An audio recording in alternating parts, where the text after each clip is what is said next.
오늘은 요한계시록 1장 5절 말씀부터 해서 8절 말씀까지 보고자 합니다. 요한계시록 1장 5절로 해서 8절 말씀입니다. 자, 이 말씀을 우리가 함께 읽겠습니다. 또 충성된 증인으로 죽은 자들 가운데서 먼저 나시고 땅의 임금들의 머리가 되신 예수 그리스도로 말미암아 은혜와 평강이 너희에게 있기를 원하노라. 우리를 사랑하사 그의 피로 우리 죄에서 우리를 해방하시고 그 아버지 하나님을 위하여 우리를 나라와 제사장으로 삼으신 그에게 영광과 능력이 세세토록 있기를 원하노라. 아멘. 볼지어다 구름을 타고 오시리라. 각인의 눈이 그를 보겠고 그를 찌른 자들도 볼 터이요 땅에 있는 모든 족속이 그를 인하여 애곡하리니 그러하리라. 아멘. 주 하나님이 가라사대 나는 알파와 오메가라. 이제도 있고 전에도 있었고 장차 올 자요 전능한 자라 하시더라. 아멘. 지난 회에 우리가 앞에 4절과 5절 그 중간까지를 보았습니다. 여기서 아버지 하나님, 또 성령 하나님, 그리고 성자 예수 그리스도, 이렇게 집중적으로 말하자면 삼위일체의 하나님으로 말미암아 은혜와 평강이 너희에게 있기를 원한다. 이렇게 사도 요한이 교회들에게 그 은혜와 평강을 그렇게 축원했던 그런 모습을 우리가 보게 됩니다. 오늘은 이제 그 다음입니다. 이 은혜와 평강을 받은 교회, 그 교회가 도대체 무엇인가 하는 부분과 그 다음에 교회의 위치는 어떤 위치인가, 교회는 무엇을 하는 존재들인가, 이제 이런 부분에 대해서 오늘 보고자 합니다. 미리 우리가 그 해답을 말한다라면은 교회는 하나님의 사랑을 받은 하나님의 나라요 하나님의 제사장입니다. 이게 교회의 위치입니다. 그리고 두 번째로 교회는 다시 오실 주님을 간절히 기다리며 주님을 맞이할 그 위치에 있는 것이 교회입니다. 교회의 현재의 위치, 그리고 교회의 이 진행되는 가운데 미래에 있게 될 그 모습, 이런 것을 우리가 이 말씀을 통해서 보게 됩니다. 왜 그렇게 교회가 그런 위치에 있는가 하면은 바로 여기 하나님이 교회를 사랑하셨기 때문에 그렇습니다.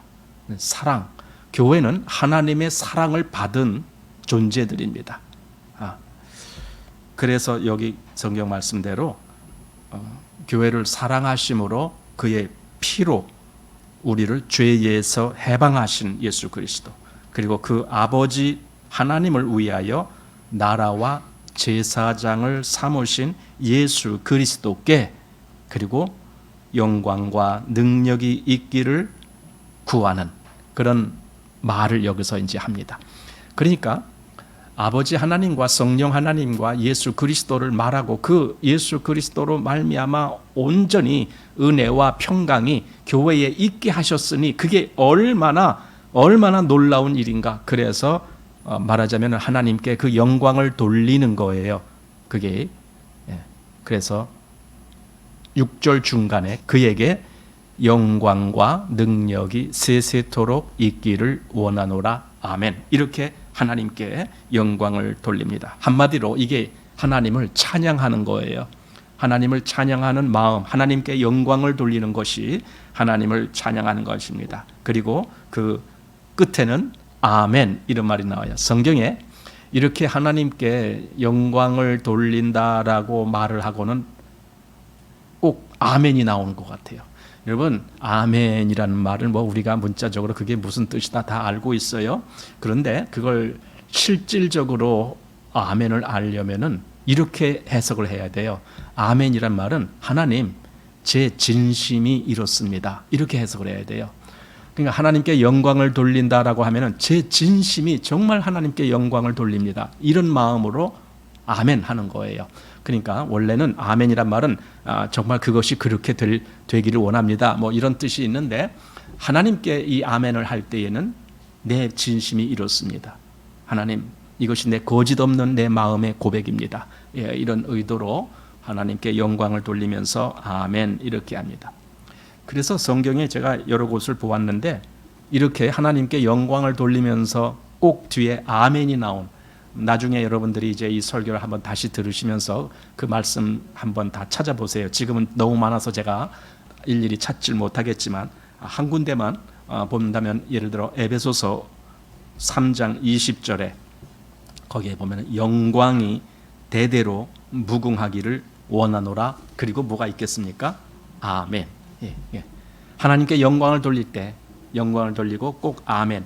이런 말씀들이 어디 나오냐 하면은 로마서 16장 27절, 갈라디아서 1장 5절, 디모데전서 1장 17절, 디모데후서 4장 18절, 빌립보서 4장 20절, 또 디모데전서 6장 15절, 베드로전서 5장 11절, 히브리서 13장 21절, 유다서 1장 25절, 이런 곳에가 다 바로 이 내용이 나와요. 하나님께 그 영광을 돌리면서 아멘.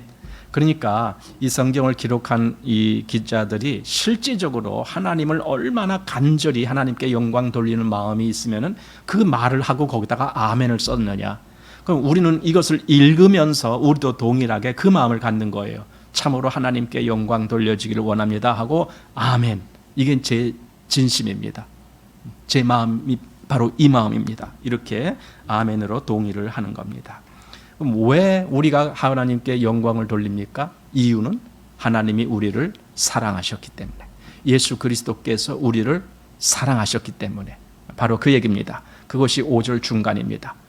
우리를 사랑하사 그의 피로 우리 죄에서 우리를 해방하시고, 이렇게 우리를 사랑하사, 그 모든 이유는 우리를 사랑하사 그거예요. 우리 잘 아는 요한복음 3장 16절, 하나님이 그 아들을 세상에 보내신 이유도 하나님이 세상을 이처럼 사랑하사, 그렇게 되어 있습니다. 사랑이라는 개념, 그래서 요한 사도는 그것을 요한 1서에다가 사랑은 여기 있으니 우리가 하나님을 사랑한 것이 아니라 하나님이 우리를 사랑하사 그 아들을 화목제로 보내셨다, 이 말씀을 하거든요. 그러니까 사랑은 바로 하나님으로부터 발현된 겁니다. 우리 안에 사랑의 마음이 있다면 그건 하나님으로부터 온 거예요. 사랑의 시작은 하나님입니다. 사단이 아닙니다. 사단 속에는 사랑이 없습니다. 오직 하나님께만 사랑이 있습니다. 그 사랑을 우리가 누리는 거고 우리가 받은 것이고 또 우리 안에서 나와야 되는 겁니다. 이것이 사랑입니다. 그래서 우리는 사랑을 받은 존재이기 때문에 그 하나님을 동일한 마음으로 사랑하게 되는 거예요. 하나님을 사랑하니까 하나님께 영광을 돌리고 싶어지는 거예요. 사랑하니까. 우리가 인간이 발견할 수 있는 가장 가치 있는 지혜, 그것은 하나님의 사랑을 발견하는 거예요. 그래서 나도 하나님을 사랑하는 자가 되는 겁니다. 그리고 하나님께 한없는 영광을 돌리는 겁니다. 이것을 우리가 말하는 찬양, 찬미, 찬송, 이렇게 말하는 겁니다. 물론 찬송가를 부른다, 우리가 찬송가를 부르고 이렇게 하면서 그것을 표하기도 하지만 그것은 하나의 표현의 방법의 일부분일 뿐입니다. 진짜는 내 모든 삶이 하나님을 찬양하는 삶, 이것이 진짜 찬송입니다. 그래서 거기에다가 아멘 하는 겁니다. 에베소서 1장 3절 말씀 보겠습니다.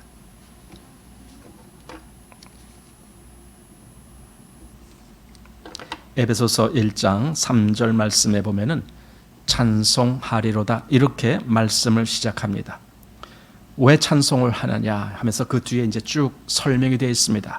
자, 그렇게 하고 왜 우리를 하나님이 택하셨는가, 왜 우리를 예정하셔서 하나님의 아들들이 되게 하셨는가 했을 때의 그 이유를 6절에 이렇게 설명합니다. 이는 그의 사랑하시는 자 안에서 우리에게 거저 주시는 바 그의 은혜의 영광을 찬미하게 하려는 것이라. 하나님이 우리를 택하신 이유가 있습니다. 이것이 사실은 요한계시록이 말하는 중요한 그 말씀 중에 하나가 바로 그겁니다. 왜 하나님이 우리를 부르셨는가 했을 때에 요한계시록은 교회는 마땅히 하나님을 찬양해야 된다, 찬송해야 된다, 이 말이 있는 거예요. 근데 여기 지금 에베소서에서도 하나님이 우리를 이렇게 택하시고 부르시고 우리를 이렇게 하나님 자녀가 되게 하신 그 이유 때문에 우리는 하나님을 찬송하도록 부름을 입었다. 하나님은 하나님의 백성으로부터 이 찬양을 받는 것을 정말 원하시는 거예요. 근데 이 찬양은 단지 찬송가 부르는 거 아니라고 제가 말씀드리는 겁니다.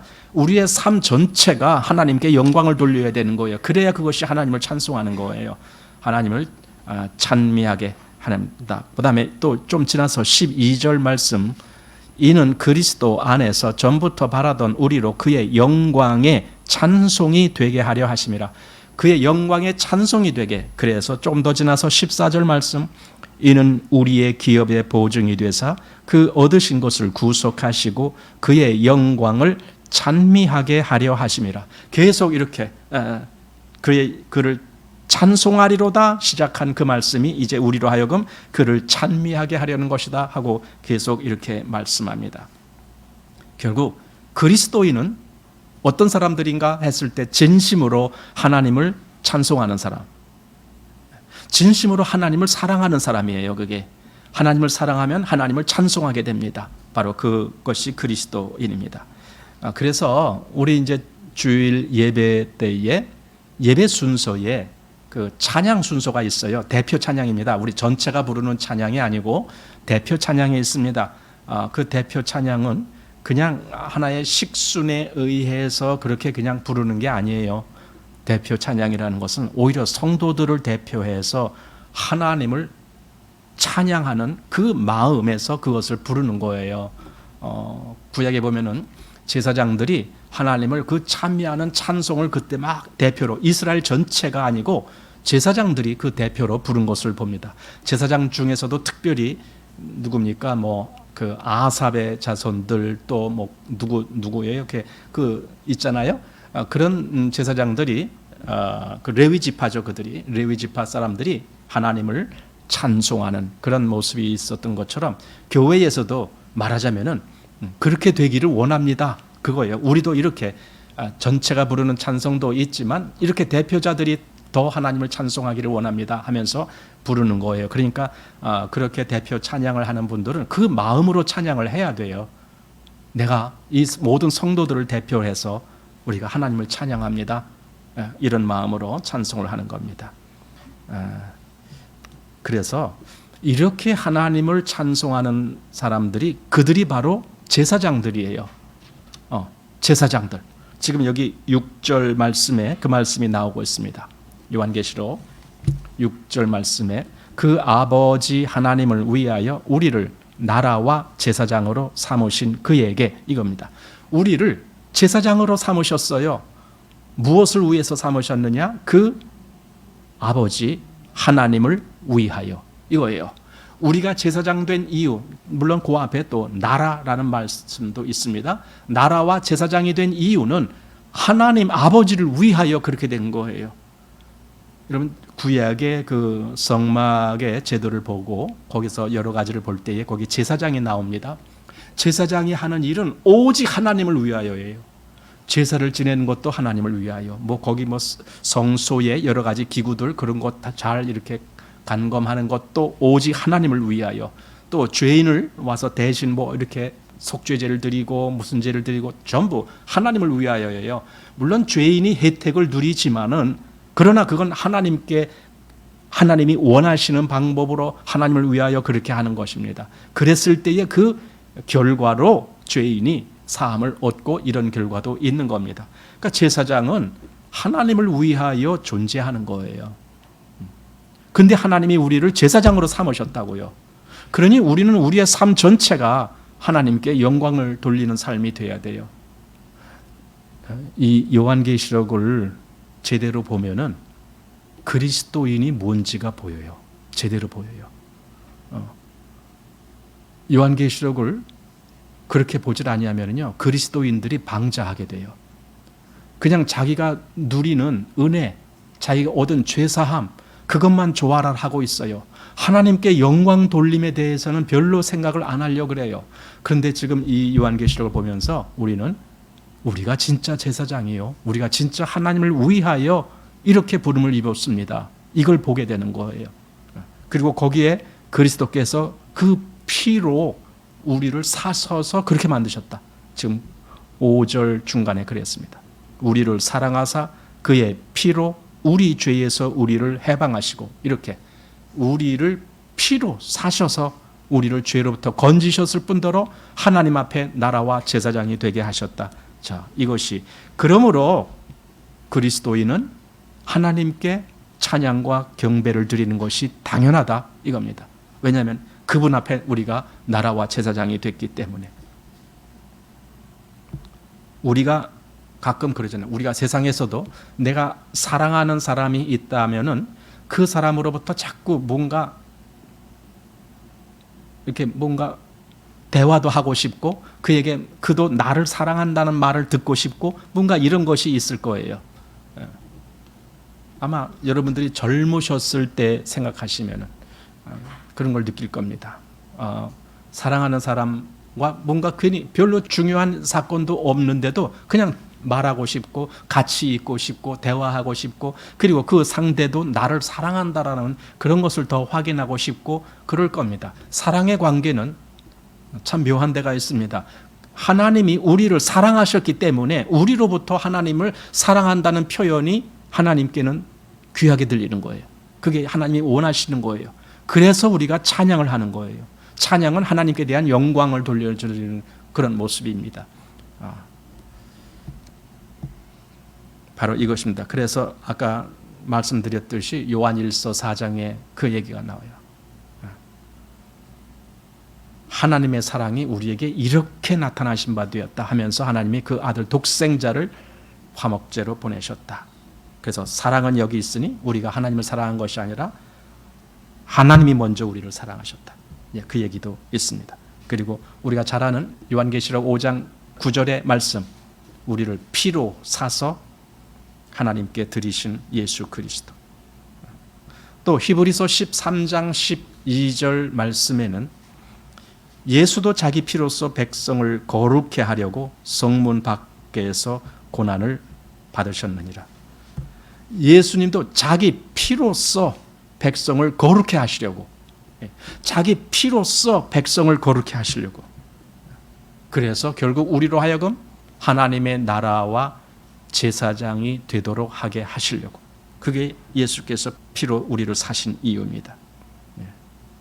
그러니까 나라와 제사장을 하나님은 하나님이 사랑하는 자들에게 그 자격을 부여해 주시는 거예요. 너가 내 나라야, 너가 내 제사장이야, 이렇게 하나님이 그 자격을 부여해 주시는 거예요. 이걸 어디서 우리가 보게 되냐 하면은 구약에 하나님이 이스라엘을 부르셔서 그렇게 말씀하신 적이 있어요. 우리 출애굽기 19장 말씀 한번 보십시오. 출애굽기 19장 5절 말씀. 여기는 배경이 이제 애굽에서 나온 후에 광야에 있을 때, 그때 여기 신의 광야에 이르렀을 때라고 여기 성경은 말하고 있습니다. 그런데 여기 5절 말씀 보십시오. 세계가 다 내게 속하였나니 너희가 내 말을 잘 듣고 내 언약을 지키면 너희는 열국 중에서 내 소유가 되겠고 너희가 내게 대하여 제사장 나라가 되며 거룩한 백성이 되리라. 보세요. 우리가 조금 전에 말한 그 내용들이 다 나오는 거예요. 예수님은 우리를 사서 우리를 거룩한 백성이 되게 하셨다라고 기록되어 있고, 또 우리를 나라와 제사장이 되게 하셨다라고 되어 있습니다. 그런데 보니까 이게 원래 하나님이 이스라엘에게 원하셨던 마음이에요. 이스라엘, 너희가 내 말을 잘 들으면 너희가 내 나라가 되고 내 백성이 되고 내 제사장이 되는 거야. 제사장 나라라는 말. 이렇게 될 거를 말씀을 해주셨습니다. 이게 하나님이 원하셨던 거기 때문에, 하나님 백성으로부터 하나님이 원하셨던 그 자격, 하나님이 부여해 주시는 자격. 그런데 이스라엘은 그 자격을 놓쳤습니다. 상실했습니다. 그런데 여기 말한 대로 너희가 내 말을 잘 듣고 내 언약을 지키면, 이렇게 했잖아요. 이게 조건입니다.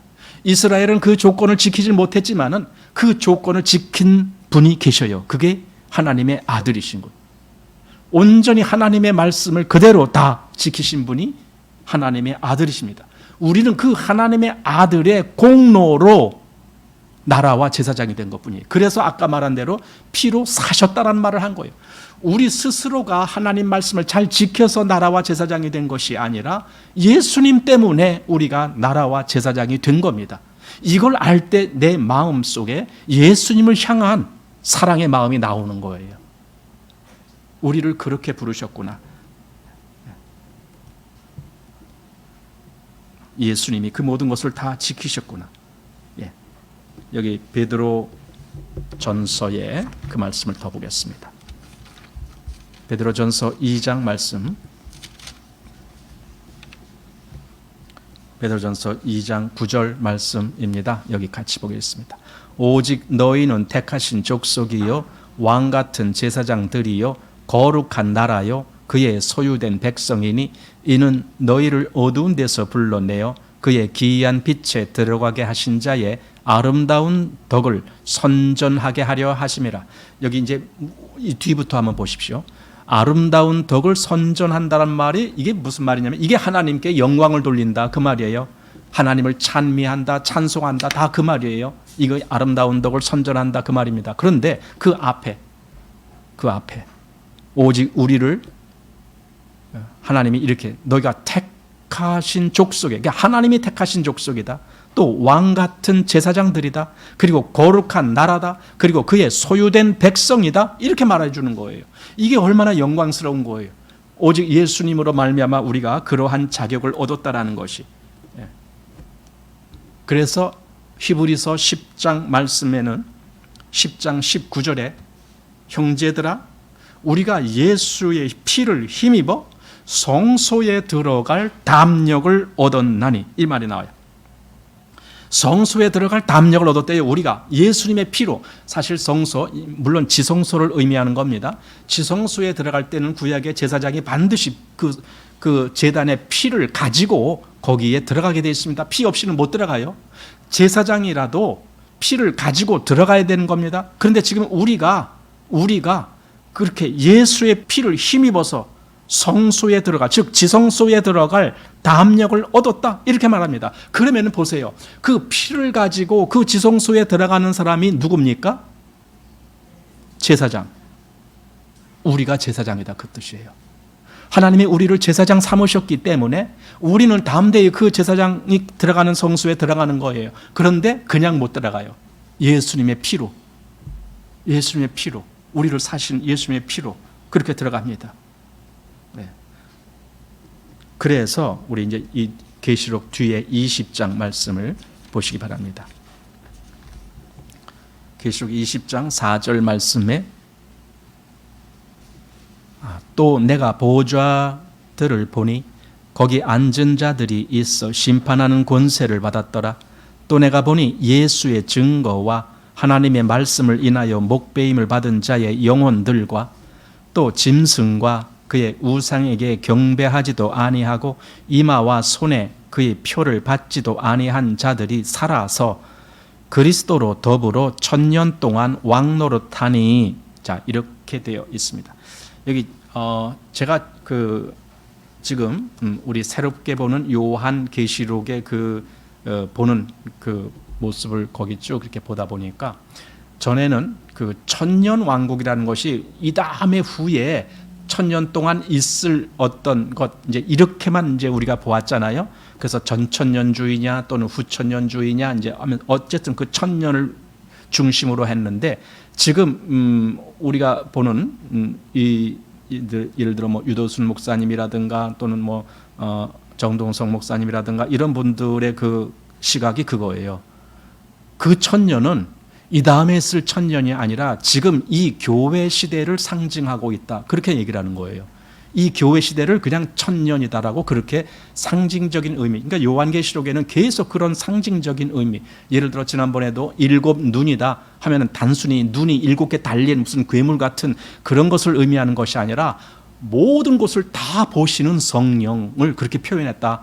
그렇게 우리가 지난주에도 보았잖아요. 그러니까 천년이라는 개념도 이거 횟수로 해서 꼭 천년 이런 문제가 아니고 이게 교회 시대다.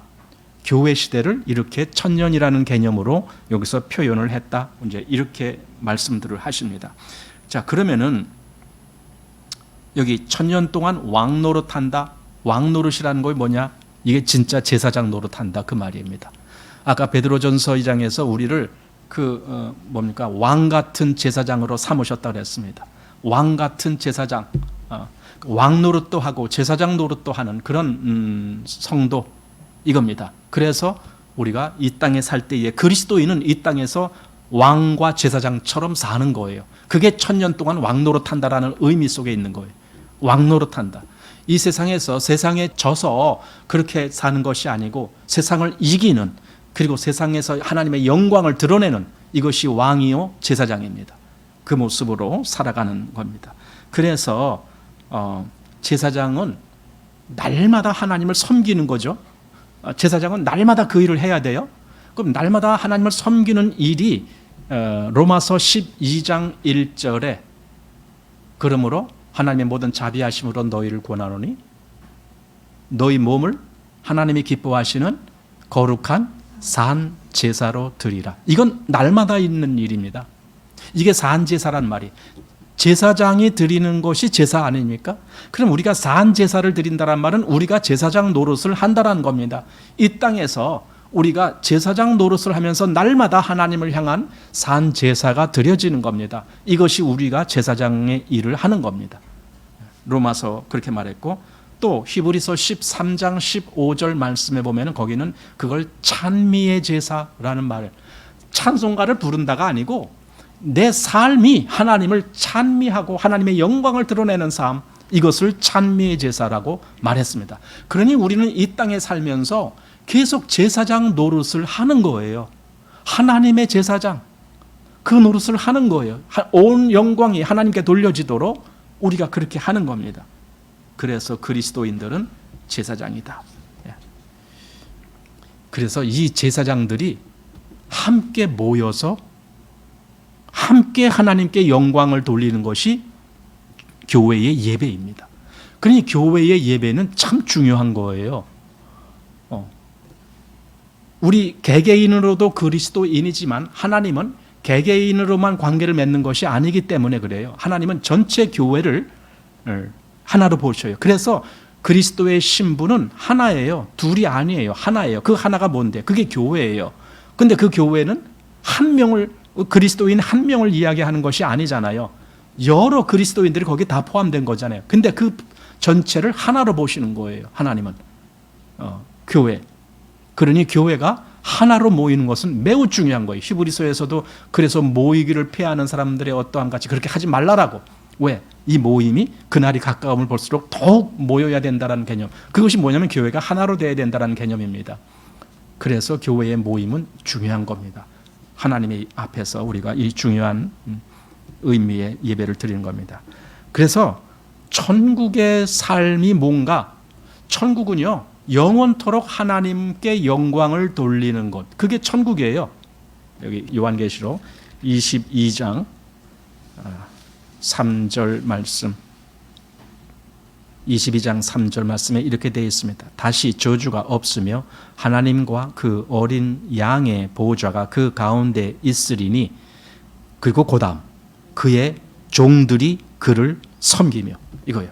그의 종들이 그를 섬기며 그의 얼굴을 볼 터이요. 이것이 그리스도인들이 천국에서 하는 일이 그예요. 하나님을 섬기는 일이에요. 그 섬기는 일이 하나님께 영광을 돌리는 일이에요. 근데 이 땅에서 교회가 바로 그 일을 하는 거예요. 이 땅에서 우리가 왜 모여서 왜 예배합니까? 하나님을 섬기는, 그 말하자면 천국에서 할 일을 이 땅에서 훈련하는 거예요. 우리는 이 땅에서도 하나님을 섬기는 그 일, 그리고 모든 삶이 하나님께 영광이 되는 삶, 바로 그것을 이 땅에서 우리가 합니다. 그러므로 교회는요, 정말 모이는 것이 중요함을 깨달아야 되고 모여서 하나님을 섬기는 것이 이렇게 중요하다라는 걸 알아야 됩니다. 왜냐하면 장차 이 교회가 온전히 하나님 앞에서 그 얼굴을 뵈면서 거기서 하나님을 섬기는 일을 할 것이기 때문에 이 땅에서는 미리 우리가 그 일을 하는 겁니다. 자, 다시 계시록 1장 6절 말씀 보십시오. 그 아버지 하나님을 위하여 우리를 나라와 제사장으로 삼으신 그에게, 이제 이렇게 되어 있습니다. 여기 이제 그 단어 중에 나라와 제사장으로 삼으신, 이게 삼으셨다라는, 이 우리말에는 그 시제가 잘 표현이 안 되지만은 이것이 과거 시제입니다. 헬라어에서 보면은 삼으신 하는 거, 이것이 포이에이라는 헬라어인데, 이건 포이에이란 단어는요 원래 그 뭡니까, 현재형은 포이에오라는 단어입니다. 삼는다, 이렇게 어떻게 만든다, 이게 포이에오입니다. 그런데 그것의 과거형 포이에이, 이건 이미 삼으셨다 이겁니다. 이미 우리를 나라와 제사장으로 삼으셨다, 이게 과거 시제입니다. 이미 그렇게 하셨다는 거예요. 이게 하나님이 하신 역사입니다. 여러분은 이미 하나님의 나라와 제사장이 되신 겁니다. 이미. 그러니 그분께 영광과 능력이 세세토록 있을지어다, 이 말을 할 수 있는 거야. 그래서 그 다음에 아멘한 거예요. 그의 피로 죄에서 우리를 해방하시고 그 아버지 하나님을 위하여 우리를 나라와 제사장으로 삼으신 그에게 영광과 능력이 세세토록 있기를 원하노라. 아멘. 이렇게 된 겁니다. 여러분 여기에 아멘 되십니까? 나를 이렇게 사신 그분께 영원한 영광이 돌려지기를 원합니다 하면서 아멘. 아멘. 정말 그것이 제 마음의 진심입니다. 이렇게 표현하는 겁니다. 이것이 보세요. 얼마나 이게 우리 그리스도인들에게 영광스러운, 우리가 제사장과 나라가 됐기 때문에 그렇게 영광을 돌리는 겁니다. 자, 그리고 7절 말씀에 볼지어다 구름을 타고 오시리라. 이제 다시 그분이 오신다는 겁니다. 여러분 이게 기쁜 소식 아닙니까?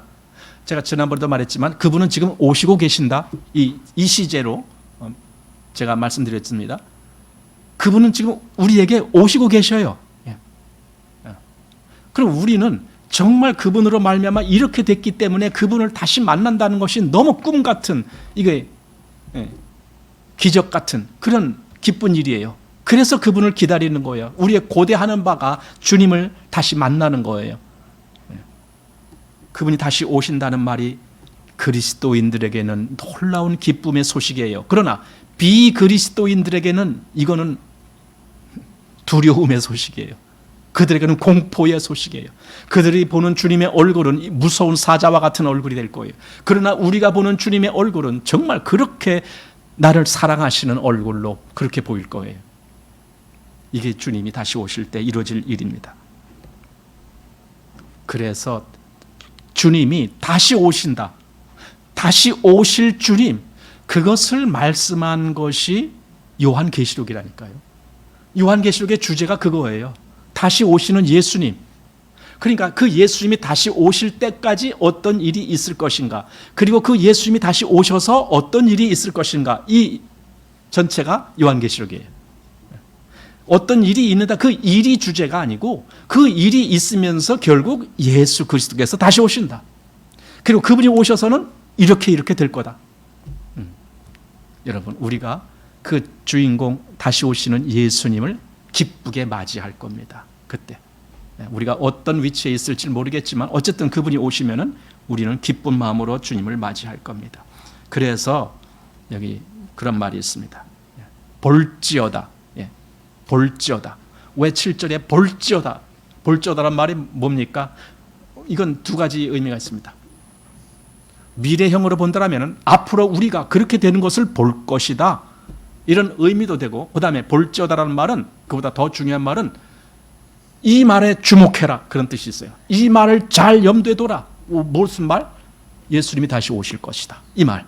그렇죠. 볼지어다 구름을 타고 오시리라. 그분이 오시는다. 그러니까 그 말에 주의해라. 그걸 항상 잊지 말아라. 그걸 마음에 간직해라. 주님께서 다시 오실 것이다. 이 말을 지금 이렇게 표현한 것입니다. 볼지어다. 이 예수님이 다시 오심으로 인해서 오실 때까지의 사건과 오신 이후의 사건, 그게 요한계시록 전체입니다. 구름을 타고 오시리라. 구름을 타고 구름을 탄다라는 개념이 꼭 구름을 무슨 이동하는 수단으로 탄다라는 개념보다는 이 구름이 상징하는 바가 있습니다. 구름은 하나님의 영광을 상징합니다. 구약에도 그렇고 신약에도 계속 그런 말씀을 많이 했습니다. 그러니까 구름을 타고 온다는 말은 그 모양이 구름을 타고 쭈르륵 내려오시네, 이제 이렇게 볼 것보다는 그분은 정말 아주 화려한 영광 중에 나타나실 것이다. 물론 거기에 구름도 당연히 있을 것입니다. 그 구름 속에서 영광 가운데 주님이 오실 것이다. 이런 모양으로 우리가 해석을 해야 됩니다. 그래서 구름이 이 상징하는 것이 하나님의 영광이다. 우리 잘 아는 출애굽했을 때에 이스라엘에게 구름 기둥이 그들을 인도했습니다. 낮에는 구름 기둥, 밤에는 그 구름 기둥 속에 불이 나타나고 이렇게 해서 계속 구름 기둥이 이스라엘을 인도했습니다. 하나님의 영광의 임재입니다. 우리 출애굽기를 한번 보시기 바랍니다. 출애굽기 16장 말씀입니다. 출애굽기 16장 10절 말씀 보시기 바랍니다. 아론이 이스라엘 자손의 온 회중에게 말하매 그들이 광야를 바라보니 여호와의 영광이 구름 속에 나타나더라. 영광이 나타나는 거예요. 구름 속에서. 구름과 함께 그 구름에 뭔가 하나님의 영광이 아주 찬란하게 빛나는 뭔가가 있었겠죠. 그걸 하나님의 영광이라고 지금 표현을 하는 거예요. 근데 예수님이 그렇게 구름을 타고 오신다. 즉 하나님의 그 찬란한 영광의 모습으로 이 땅에 오실 것이다. 성전에 솔로몬이 성전을 짓고 나서도 거기에 이 구름이 그 지성소 위에 구름이 이렇게 있어서 덮었다 그랬죠. 그걸 보고 하나님의 영광이라고 말했어요. 그 말은 여기 나옵니다. 역대하 5장입니다.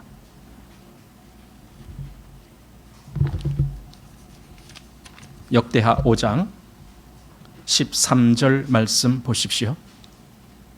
나팔 부는 자와 노래하는 자가 일제히 소리를 발하여 여호와를 찬송하며 감사하는데 나팔 불고 재금치고 모든 악기를 울리며 소리를 높여 여호와를 찬송하여 가로되 선하시도다 그 자비하심이 영원히 있도다 하매 그때에 여호와의 전에 구름이 가득한지라 제사장이 그 구름으로 인하여 능히 서서 섬기지 못하였으니 이는 여호와의 영광이 하나님의 전에 가득함이더라. 그러니까 구름이 가득한 걸 여호와의 영광이다라고 표현했습니다. 성막에도 이렇게 하나님의 영광이 임했던 모습입니다. 자, 그런데 이제 우리가 더 구체적으로 다니엘서에 보면은 이런 말씀이 있습니다. 자, 다니엘서를 한번 보십시오.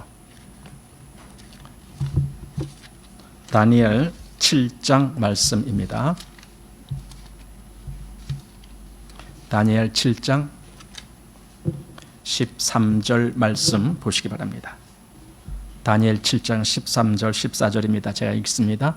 내가 또 밤 이상 중에 보았는데 인자 같은 이가 하늘 구름을 타고 와서 옛적부터 항상 계신 자에게 나와 그 앞에 인도되매 그에게 권세와 영광과 나라를 주고 모든 백성과 나라들과 각 방언하는 자로 그를 섬기게 하였으니 그 권세는 영원한 권세라 옮기지 아니할 것이요 그 나라는 패하지 아니할 것이니라. 지금 이 말씀이 여기 13절 14절 말씀이 이게 계시록에 다 나온 말씀이에요.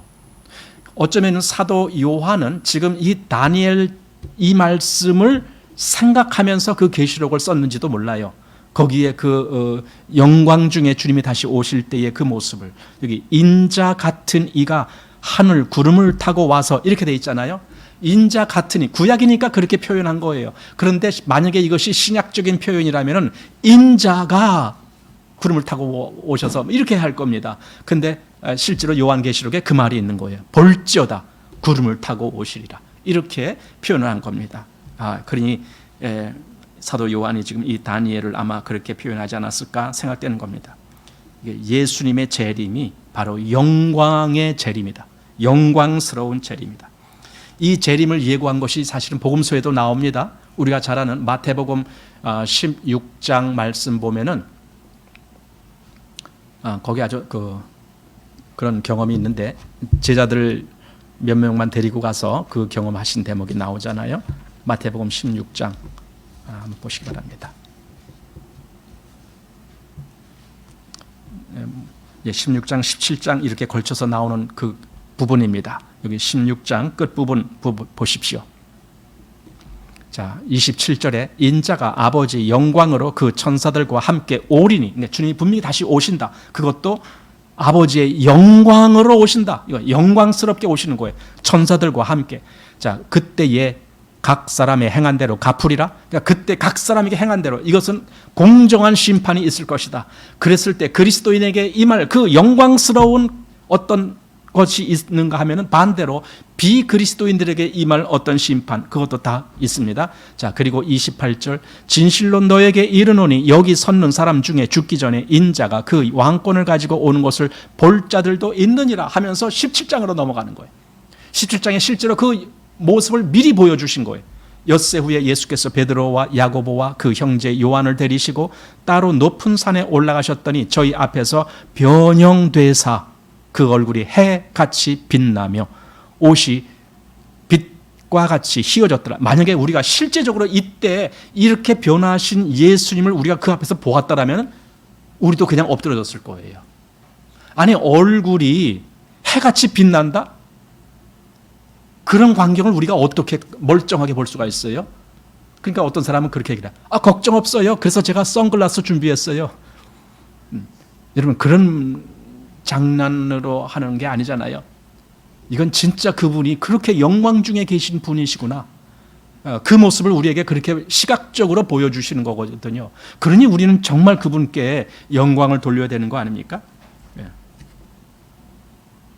분명히 이 앞에서 16장에서는 인자가 왕권을 가지고 다시 오실 것을 말씀했고 17장에서는 그 맛보기로 한번 그렇게 보여주는 건데 그게 너무나 영광 가운데 오신 주님이십니다. 그러니 그분의 오심은 영광스러운 오심입니다. 그래서 아까 요한계시록에서 그렇게 말한 거예요. 다시 요한계시록 가보십시오. 7절 말씀이죠. 볼지어다 구름을 타고 오시리라.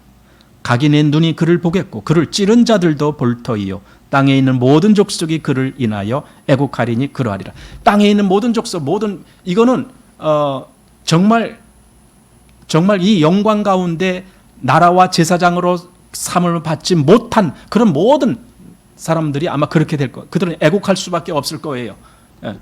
그러나 진짜 그 나라와 영광 가운데 들어간 이들이 이 주님이 오시는 것을 볼 때에 그때 그들은 오직 주님을 찬송할 거예요. 그 모습을 여기서 보게 됩니다. 그래서 그분이 오심은 심판장으로 오시는 거예요. 재림은 심판장으로 오시는 거예요. 그 심판이 뭡니까? 상 줄 자에게 상 주고 벌 줄 자에게 벌 주시는 것. 그게 심판이에요. 그래서 마태복음 3장 12절에 손에 키를 들고 자기 마당을 정하게 하사, 이런 말이야. 이 키 다 아시죠, 여러분? 키 뭐 하는 건지. 저도 시골에서 키를 많이 보기도 하고 저도 서투르지만 키질도 해보기도 하고 그랬어요. 뭐냐면요, 알곡이와 쭉정이를 가르는 게 키질이에요. 키 말고 바람개비라는 것도 있어요. 바람개비 막 한 사람이 돌리면은 거기 키에 이제 이렇게 곡식 갖다 놓고 이렇게 떨어뜨려요. 그러면은 바람에 날리면은 알곡은 바로 요 밑에 떨어지지만은 쭉정이는 불려서 절로 가버리는 거죠. 이렇게 그러니까 키질하기도 하고 바람개비에 날리기도 하고 이제 이런 거, 이게 전부 키질이에요. 그러니까 키를 가지고 자기 타작마당을 정하게 하겠다. 즉 알곡과 쭉정이를 구별한다. 이게 주님이 오시는 거예요. 주님이 오실 때 그 일이 일어나는 겁니다. 이 심판이 사실은 그리스도인에게 이미 있었습니다. 우리는 마지막 때 올 심판을 두려워하지 아니할 것은 이미 우리는 심판을 받았기 때문에 그래요. 물론 우리는 예수님으로 말미암아 그 마지막 심판을 모면할 수 있는 특권이 주어졌습니다. 그런데 하나님은 공의로운 하나님입니다. 우리에게 무조건 심판을 패한 것이 아닙니다. 사실 우리를 먼저 심판하셨습니다. 하나님의 백성들은 먼저 심판을 받았어요. 이걸 잘 알아야 돼요. 그 모습이 세례예요. 왜 세례를 받는데요? 이게 하나님의 심판의 모습이에요. 그 이스라엘이 애굽에서 나와서요 어떻게 했느냐면요, 그들이 하나님이 구름 기둥으로 그들을 인도하시면서 구름 속에 있었고, 그 다음에 또 홍해 바다를 지났습니다. 그들이 모세에게 속하여서 구름과 바다 물 속에서 세례를 받았다. 그 얘기가 어디 나와요?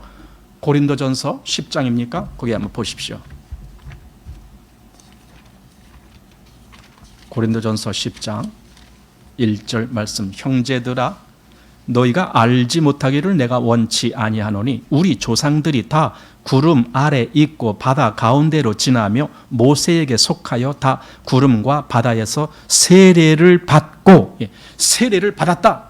여러분, 세례 받았단 말이 우리도 이미 그 의미를 알고 있잖아요. 세례라는 것은 우리가 지금 물 속에 들어갔다가 나오는 그 세례를 하는데, 그것은 곧 물 속에 들어가면 죽음을 의미하는 거고 나오면 다시 삶을 의미하는 거잖아요. 죽음과 삶을 경험한 거예요. 물론 삶은 하나님이 주신 삶이에요. 생명은 하나님이 주신 거예요. 우리는 죽음 속에 들어가는 거예요. 그러니까 여러분, 죽음 속에 들어가는 게 뭐냐면 그게 심판이에요. 우리는 장차 있을 심판을 받지 않게 하시려고 미리 심판을 받게 하시는 거예요. 하나님이 미리 세례로 말미암아 우리로 물속에서 이미 죽었음을 우리가 체험하게끔 그렇게 만드는 거예요. 하지만 그것이 끝이 아니고 우리에게 다시 새 생명으로 일어나게 하시는 분이 하나님이신 겁니다. 그래서 이 구름과 바다에서 심판을 받았다라는 말, 세례를 받았다라는 말은요,